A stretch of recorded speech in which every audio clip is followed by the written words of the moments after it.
ಪಟ್ಟಣ ಪಂಚಾಯಿತಿಯಲ್ಲಿ ಕಾಂಗ್ರೆಸ್ಗೆ ಗೆಲುವು ತಂದು ಕೊಡ್ತೀರಾ ನೀವೆಲ್ಲ ಅನ್ನುವಂಥದ್ದು ಕಾಣ್ತಾ ಇದೆ.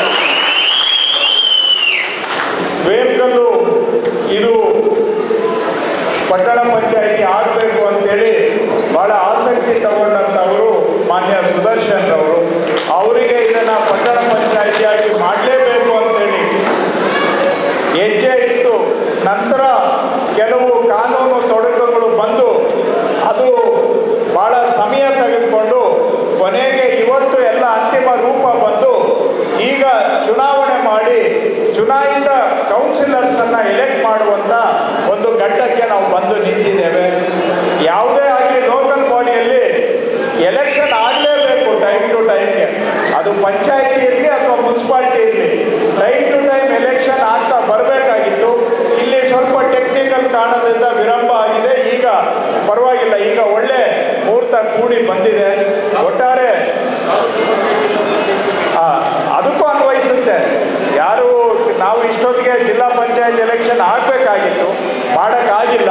ಈಗಲೂ ಕೂಡ ನಾವು ಮಾಡ್ತೇವೆ ಅನ್ನೋದರಲ್ಲಿ ಸ್ಪಷ್ಟತೆ ಇದೆ. ಆದರೆ ಇಷ್ಟೊಂದು ವಿಳಂಬ ಆಗಬಾರ್ದಾಗಿತ್ತು. ಯಾರೇ ನಮ್ಮಿಂದನೇ ಆಗಿ ಮತ್ತೊಬ್ಬರಿಂದನೇ ಆಗಿ ಇದು ಟೈಮ್ ಟು ಟೈಮ್ ಎಲೆಕ್ಷನ್ಗಳು ಆಗ್ತಾ ಇರಬೇಕು. ಲೋಕಲ್ ಬಾಡಿಗೆ ನಿಲ್ಲಬಾರ್ದು ಯಾವುದು ಕೂಡ ಲೋಕಲ್ ಬಾಡಿ. ಈಗ ರಾಜ್ಯಾದ್ಯಂತ ಈ ಥರ ಎಷ್ಟು ನಗರ ಪ್ರದೇಶಗಳಿದ್ದಾವೆ, ಇಲ್ಲಿ ಎಲೆಕ್ಷನ್ ನಡೀತಾ ಇದೆ. ಇದಾದಮೇಲೆ ಜಿಲ್ಲಾ ಪಂಚಾಯಿತಿಗೆ ಮತ್ತು BBMPಗೂ ಕೂಡ ಎಲೆಕ್ಷನ್ ಮಾಡುವ ಸಂಕಲ್ಪವನ್ನು ಸರ್ಕಾರ ನಾವು ಮಾಡಿದ್ದೇವೆ. ಇರಲಿ, ಈಗ ಈ ಚುನಾವಣೆ ಈ ಏರಿಯಾ ಡೆವಲಪ್ಮೆಂಟ್ ಆಗಬೇಕು ಅಂತ ಹೇಳಿದ್ರೆ ಇದು ಭಾಳ ಇಂಪಾರ್ಟೆಂಟ್. ಇದು ಮೊದಲನೇ ಟರ್ಮ್ಗೆ ನಡೀತಾ ಇರೋ ಚುನಾವಣೆ. ಈ ಮುನ್ಸಿಪಾಲ್ಟಿಗೆ ಮೊದಲನೇ ಟರ್ಮಲ್ಲಿ ಗೆದ್ದು ಒಳ್ಳೆ ಫೌಂಡೇಶನ್ ಹಾಕಿದರೆ ಬಾಡಿ ನಾಳೆ ಇಲ್ಲಿ ಡೆವಲಪ್ಮೆಂಟ್ ಹಂಗೆ ಚೆನ್ನಾಗಿ ಆಗುತ್ತೆ. ಯಾಕಂದರೆ ಫೌಂಡೇಶನ್ ಮೇಲೆ ನಿಂತಿರ್ತದೆ. ಮೊದಲನೇ ಟರ್ಮಲ್ಲಿ ಒಳ್ಳೆ ಫೌಂಡೇಶನ್ ಹಾಕಿದರೆ ಅದೇ ನಾಳೆ ಒಂದಿನ ಒಳ್ಳೆ ಅಭ್ಯಾಸವಾಗಿ ಬೆಳೀತದೆ. ನಿರಂತರವಾಗಿ ಅದು ಅಭಿವೃದ್ಧಿಗೆ ಪೂರಕವಾಗಿ ಆಗುತ್ತೆ. ಈಗ ಒಳ್ಳೆ ಕೆಲಸ ಇಲ್ಲಿ ಆಗಬೇಕು ಅಂತ ಹೇಳಿದ್ರೆ ಈಗ ಶಾಸಕರು ಮಂಜಣ್ಣವರು ಕಾಂಗ್ರೆಸ್ನವರು ಇದ್ದಾರೆ, ಹಾಗೆ ಜಿಲ್ಲಾ ಉಸ್ತುವಾರಿ ಸಚಿವರು ಕಾಂಗ್ರೆಸ್ನವರು ಇದ್ದಾರೆ, ಜೊತೆಗೆ MLC ಕಾಂಗ್ರೆಸ್ನವರು ಇದ್ದಾರೆ, ಅನಿಲ್ ಕುಮಾರ್ ಅವರು. ಇನ್ನೊಂದು ಕಡೆ ನಜೀರ್ ಅಹಮದ್ ಅವರು ನಮ್ಗೆಲ್ಲರಿಗೂ ಹಿರಿಯರು, ಅವರು ಕಾಂಗ್ರೆಸ್ನವರು ಇದ್ದಾರೆ. ಬೈರತಿ ಸುರೇಶು ಮಿನಿಸ್ಟ್ರು, ಅವರು ಕಾಂಗ್ರೆಸ್ನವರು ಇದ್ದಾರೆ. ಸರ್ಕಾರ ಕಾಂಗ್ರೆಸ್ನು ಇದೆ. ಅವರೆಲ್ಲರ ಜೊತೆಗೆ ನಾವು ಕೂಡ ಈ ಭಾಗದ ಹುಟ್ಟಿ ಬೆಳೆದವರಾಗಿ ಈ ಭಾಗದ ಋಣದಲ್ಲಿ ಬದುಕಿರೋರಾಗಿ ನಾವು ಕೂಡ ಅವ್ರ ಜೊತೆಗೆ ಇದ್ದೇವೆ. ಸುದರ್ಶನ್ ಅವರು ಕಾಂಗ್ರೆಸ್ನಲ್ಲಿ ಇದ್ದಾರೆ. ನಾವೆಲ್ಲರೂ ಕೈ ಜೋಡಿಸಿದ್ರೆ ನಾಳೆ ಒಳ್ಳೆ ಅಭಿವೃದ್ಧಿ ಆಗಲಿಕ್ಕೆ ಸಾಧ್ಯ. MLA ಕಾಂಗ್ರೆಸ್ಸು, ಮಿನಿಸ್ಟರ್ ಕಾಂಗ್ರೆಸ್ಸು, ಸರ್ಕಾರ ಕಾಂಗ್ರೆಸ್ಸು, ಆ ಲೋಕಲ್ ಬಾಡಿನೂ ಕಾಂಗ್ರೆಸ್ ಆದರೆ ಕೆಲಸ ಚೆನ್ನಾಗಿ ಆಗುತ್ತೆ, ಡೆವಲಪ್ಮೆಂಟ್ ಚೆನ್ನಾಗಿ ಆಗುತ್ತೆ. ಡೆವಲಪ್ಮೆಂಟ್ ಆದರೆ ಜನಗಳಿಗೆ ಅನುಕೂಲ ಆಗುತ್ತೆ. ಅದು ಬಿಟ್ಟು ಈ ಎರಡು ದಾರಿ ಆಗ್ಬಿಟ್ರೆ ನಿಮಗೆ ಗೊತ್ತು, ಎರಡು ದಾರಿ ಆದರೆ ಇದು ಸರಿ ಅಂತ ನಾನು ಸಮಜಾಯಿಷಿ ಮಾಡ್ತಾ ಇಲ್ಲ. ಆದರೆ ವಾಸ್ತವ ಏನು, ಎರಡು ದಾರಿ ಆದರೆ ಏನು ತಂದೆ ತಾಯಿ ಜಗಳದಲ್ಲಿ ಕೂಸು ಬಡ ಆಯಿತು ಅನ್ನೋಂಗೆ ನಾಳೆ ಆಗಬಾರದು ಅನ್ನೋದು ನನ್ನ ಆಶಯ. ಇಲ್ಲಾಂದರೆ ಎತ್ತು ಏರಿಗೆಳಿತು, ಕೋಣ ನೀರುಗೆಳಿತು ಅಂದಂಗೆ ಆಗ್ಬಿಟ್ರೆ ಅಭಿವೃದ್ಧಿ ಕುಂಠಿತ ಆಗಬಾರದು. ಆಗುತ್ತೆ ಅಂತಲ್ಲ, ಆಗಬಾರದು ಅನ್ನೋದು ನಮ್ಮ ಆಶಯ. ಅದಕ್ಕೆ ಆ ಗುರಿ ಈಡೇರಬೇಕಾದ್ರೆ ನಾಳೆ ಒಳ್ಳೆ ಡೆವಲಪ್ಮೆಂಟ್ ಆಗಬೇಕು. ಯಾಕಂದರೆ ಬೆಳೀತಾ ಇದೆ. ನಾವು ನರಸಾಪುರದಲ್ಲಿ ಇಂಡಸ್ಟ್ರಿಯಲ್ ಏರಿಯಾ ಮಾಡಿದ್ವಿ, ಅದು ಭಾಳ ಸಕ್ಸಸ್ಫುಲ್ ಆಗಿ ಆಯಿತು. ತುಂಬ ಇಂಡಸ್ಟ್ರಿಗಳು ಬಂದವು. ಆಮೇಲೆ ಸುದರ್ಶನ್ ಅವರು ಇಂಟ್ರೆಸ್ಟ್ ತಗೊಂಡು ಯಾಕೆ ವೇಮಗಲ್ಲಲ್ಲೂ ಮಾಡಬಾರ್ದು ಅಂತೇಳಿ ನಮಗೂ ಎಲ್ಲ ಮಾತಾಡಿ ನಾವೆಲ್ಲ ಸೇರಿ ವೇಮಗಲ್ಲಲ್ಲೂ ಅವರು ಇಂಟ್ರೆಸ್ಟ್ ತಗೊಂಡು ಇಂಡಸ್ಟ್ರಿಯಲ್ ಏರಿಯಾ ಆಯಿತು. ಈಗ ಫಸ್ಟ್ ಫೇಸು, ಸೆಕೆಂಡ್ ಫೇಸು ಭರ್ತಿ ಆಗಿ 3ನೇ ಫೇಸು ನಡೀತಾ ಇದೆ. ಈಗ ಇದೆಲ್ಲ ನಾಳೆ ನಗರೀಕರಣ ಆಗ್ತಕ್ಕಂಥ ದಿಕ್ಕಿನಲ್ಲಿ ನಾವು ಹೋಗ್ತಾ ಇದ್ದೇವೆ. ಬರ್ತಾ ಬರ್ತಾ ಒಂದು ಕಡೆ ಏರ್ಪೋರ್ಟ್ ಇದೆ, ಈಗ ನೆಕ್ಸ್ಟು ಜಂಗಮಕೋಟೆ ಹತ್ರನೂ ಒಂದು ಇಂಡಸ್ಟ್ರಿಯಲ್ ಏರಿಯಾ ಮಾಡಬೇಕು ಅಂತ ಹೊರಟಿದ್ದಾರೆ. ಇದೆಲ್ಲ ಬೆಳವಣಿಗೆ ಆಗ್ತಾ ಇರುವಂಥ ಪ್ರದೇಶ. ನಾಳೆ ಇದೇ ಒಂದು ದೊಡ್ಡ ವಾಸ ಮಾಡ್ತಕ್ಕಂತಹ, ಕೆಲಸ ಮಾಡ್ತಕ್ಕಂಥ ಪ್ರದೇಶ ಆಗಿ ಬೆಳೀತಾ ಇದೆ. ಈಗ ಇದಕ್ಕೆ ತಕ್ಕಾಗಿ ಡೆವಲಪ್ಮೆಂಟು ಆಗಬೇಕಲ್ಲ. ಏನೋ ಒಂದು ಹಳ್ಳಿ ಲೆಕ್ಕಕ್ಕೆ ಇದು ಅಂದರೆ ಸಾಲೋದಿಲ್ಲ. ಅದಕ್ಕೆ ಬೇಕಾದಂಥ ಎಲ್ಲ ಕೆಲಸ ಕಾರ್ಯನೂ ಆಗಬೇಕು. ಅದಕ್ಕೆ ಬೇಕಾದಂಥ ಒಳ್ಳೆ ಸಿಸ್ಟಮ್ ಬೇಕು, ವ್ಯವಸ್ಥೆ ಬೇಕು, ಒಂದು ಆಡಳಿತ ಬೇಕು. ಹಾಗಂತೇಳಿ ಇವತ್ತು ನಮ್ಮ ಸರ್ಕಾರ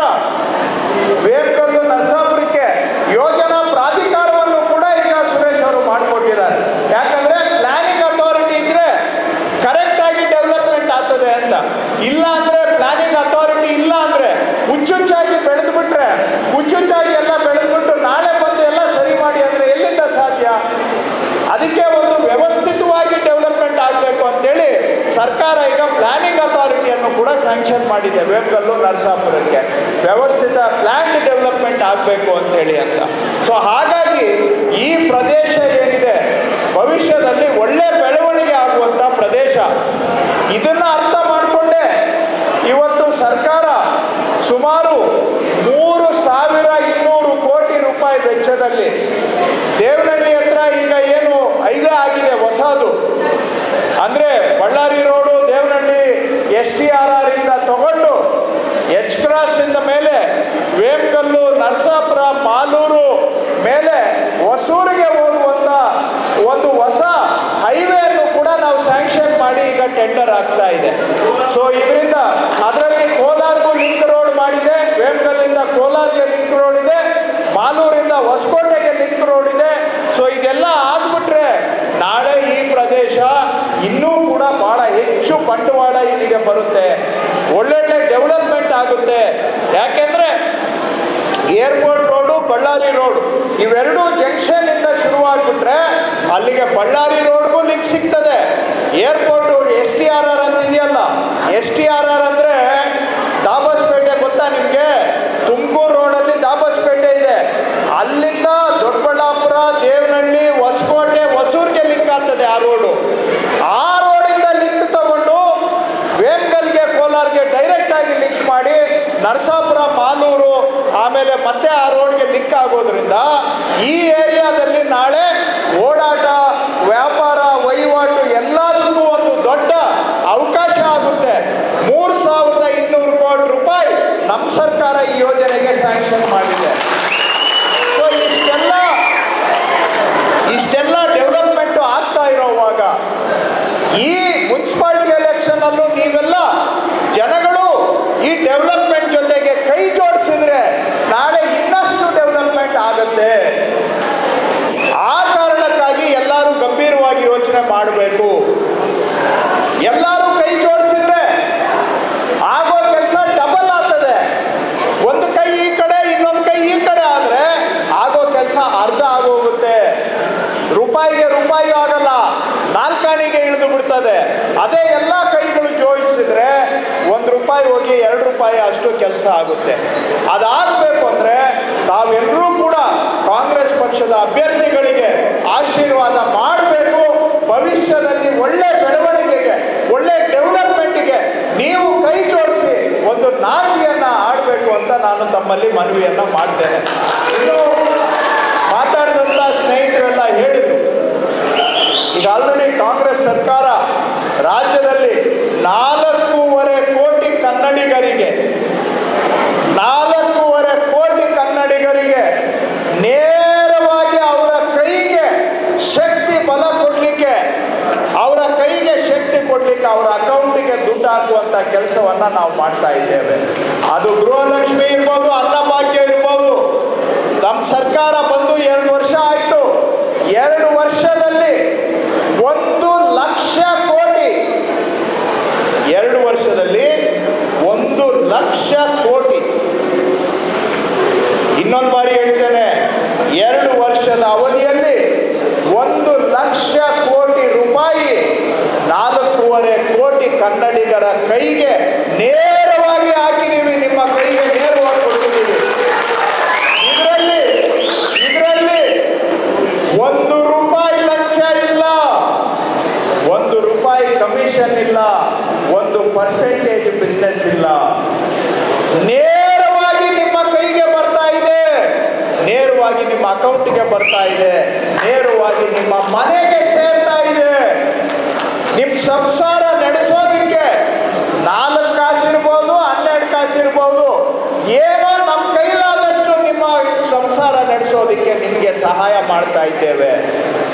ಈ ದುಡ್ಡು ತಗೊಳ್ಳಕ್ಕೆ, ಈ ಸಹಾಯ ತಗೊಳ್ಳಕ್ಕೆ ಯಾರ ಮನೆ ಬಾಗಿಲು ಕಾಯಬೇಕಾಗಿಲ್ಲ, ನೀವು ಯಾರಿಗೆ ಸಲಾಮಿ ಹೊಡಿಬೇಕಾಗಿಲ್ಲ, ಯಾರ ಕೈಗೆ ಲಂಚ ಕೊಡಬೇಕಾಗಿಲ್ಲ. ದುಡ್ಡು ತಗೊಳ್ಳಕ್ಕೆ ಪೋಸ್ಟ್ ಆಫೀಸಲ್ಲೂ ಕಾಯಬೇಕಾಗಿಲ್ಲ, ಗೌರ್ಮೆಂಟ್ ಆಫೀಸ್ಗೆ ಹೋಗಿ ಅಲ್ಲಿ ಚಪ್ಪಲಿ ಸಮಿಯೋದು ಬೇಕಾಗಿಲ್ಲ. ನೇರವಾಗಿ ತಿಂಗಳು ನಿಮ್ಮ ಅಕೌಂಟಿಗೆ ಬರ್ತಾ ಇದೆ ಅಂತ ಹೇಳಿದ್ರೆ, ಒಬ್ಬರಿಗೆ ಸಲಾಮ್ ಇಲ್ದಿರ, ಒಬ್ಬರ ಮನೆ ಬಾಗಿಲು ಕಾಯ್ದಿರ ನಿಮ್ಮ ಕುಟುಂಬಕ್ಕೆ ಒಂದು ಶಕ್ತಿ ತುಂಬುವ ಕೆಲಸ ಆಗ್ತಾ ಇದೆ ಅಂದ್ರೆ ಬರೀ ಶಕ್ತಿ ತುಂಬಿಲ್ಲ, ನಿಮ್ಮ ಗೌರವ ಕಾಪಾಡಿದ್ದೇವೆ ಅನ್ನೋದನ್ನ ಅರ್ಥ ಮಾಡ್ಕೊಳ್ಳಿ. ಯಾಕೆಂದ್ರೆ ಈ ದುಡ್ಡು ಪಡ್ಕೊಳ್ಳೋದಕ್ಕೆ ಇದು ನಿಮ್ಮ ದುಡ್ಡು, ಇದು ನಿಮ್ಮ ಹಕ್ಕು. ಗ್ಯಾರಂಟಿ ನಮ್ಮ ಮಾತು, ನಿಮ್ಮ ಹಕ್ಕು. ಇದನ್ನ ಯಾರಿಗೂ ಹೋಗಿ ಅರ್ಜಿ ಕೊಡ್ತಿರೋ ಹಂಗೆ ನಿಮಗೆ ಒದಗಿಸ್ಕೊಟ್ಟಿದ್ದೀವಿ ಅಂದ್ರೆ ದುಡ್ಡು ಪಡ್ಕೊಳ್ಳೋಕ್ಕೆ ಯಾರ ಮನೆ ಬಾಗಿಲಿಗೆ ಹೋಗಿ ಕಾಯುವಂತ ಅವಶ್ಯಕತೆ ಇಲ್ಲ ಅಂತ ಹೇಳಿದ್ರೆ ನಿಮ್ಮ ಗೌರವ ಕೂಡ ಕಾಪಾಡಿದ್ದೀವಿ ಅನ್ನೋದನ್ನ ಅರ್ಥ ಮಾಡ್ಕೊಳ್ಳಿ. ಏನು ಕೆಲವರಿಗೆಲ್ಲ ಹಕ್ಕುಪತ್ರ ಕೊಟ್ಟು, ಆದ್ರೆ ಹಕ್ಕುಪತ್ರ ಪ್ರಕಾರ ಅವೆಲ್ಲ ಈ ಪಕ್ಕಾ ಖಾತೆ ಆಗ್ಬೇಕಾಗಿತ್ತು, ಪಕ್ಕಾ ಖಾತೆ ಆಗಿಲ್ಲ, ಸುಮ್ಮನೆ ಬುಕ್ಕಲ್ಲಿ ಎಂಟ್ರಿ ಮಾಡಿ ಇಟ್ಟಿದ್ದಾರೆ. ಅದನ್ನ ಸರಿ ಮಾಡಿಕೊಡ್ಬೇಕು, ಅವರೆಲ್ಲರಿಗೂ ಪಕ್ಕಾ ದಾಖಲೆಗಳನ್ನ ಮಾಡಿಕೊಡ್ಬೇಕು ಅಂತ ನನಗೂ ಕೂಡ ಜವಾಬ್ದಾರಿಯನ್ನ ಕೊಟ್ಟಿದ್ದಾರೆ. ಈ ಭಾಗದಲ್ಲಿ ಆ ರೀತಿಯಾದಂಥ ಎಷ್ಟು ಪಕ್ಕಾ ಖಾತೆಗಳು ಇಲ್ಲದೆ ಇರುವಂಥ ಆಸ್ತಿಗಳು, ಮನೆಗಳು ಇದ್ದಾವೆ. ಹಿಂದೆ ಆಗಿರುವಂಥ ಮನೆಗಳು ಇನ್ಮೇಲೆ ಆಗೋಕ್ಕಲ್ಲ. ಹಿಂದೆ ಗೋಮಾಳದಲ್ಲಿ ಕೆಲವರಿಗೆಲ್ಲ ನಮ್ಮ ತಂದೆಯವರಿದ್ದಾಗೋ ನಾನಿದ್ದಾಗೋ ಅವರಿಗೆ ಅಲ್ಲಿ ನಿವೇಶನಗಳನ್ನು ಕೊಟ್ಟಿದ್ದೇವೆ, ಆದರೆ ಅವರಿಗೆ ಪಕ್ಕಾ ದಾಖಲೆಗಳು ಆಗಿಲ್ಲ. ಅದರಿಂದ ಅವರಿಗೆ ಖಾತಾ ಸಿಗ್ತಾ ಇಲ್ಲ. ಅವುಗಳಿಗೆ ಪಕ್ಕಾ ದಾಖಲೆಗಳನ್ನು ಮಾಡಿಕೊಡುವಂಥ ಒಂದು ಜವಾಬ್ದಾರಿಯನ್ನು ನನಗೆ ಕೊಟ್ಟಿದ್ದಾರೆ. ಅದನ್ನು ಖಂಡಿತವಾಗಿ ಅವರೆಲ್ಲರಿಗೂ ಪಕ್ಕಾ ದಾಖಲೆಗಳನ್ನು ನಾವು ಮಾಡಿ ಕೊಡ್ತೇವೆ.